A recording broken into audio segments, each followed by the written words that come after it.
की तत्कालीन मुख्यमंत्री एकनाथरावजी शिंदे साहेबांनी सुद्धा त्या ठिकाणी सांगितलेलं होतं की यापुढे कुठलंही शिकवण्याशिवाय इतर कुठलंही काम शिक्षकांना लावण्यात येणार नाही।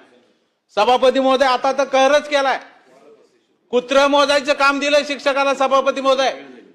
एक प्रकारे मोठा अपमान शिक्षकाचा सभापती महोदय या ठिकाणी केलेला। हे परिपत्र कुणी काढलं कुत्र मोजायचं? याच्यावर आपण या खात्याचे पालक म्हणून काय कारवाई करणार आहात? त्यांना जबाब विचारणार आहात का नाही तुम्ही?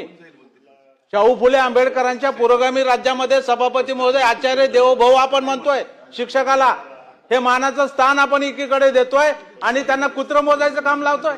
हे तर जाऊ द्या सभापती महोदय, इतर सगळी जी अशैक्षणिक कामे, निवडणूक आली की आमचा शिक्षक दिसतो, जिल्हा परिषद निवडणूक आली आमचा शिक्षक दिसतो, यादी दुरुस्त करायची आली मतदार यादी आमचा शिक्षक दिसतोय।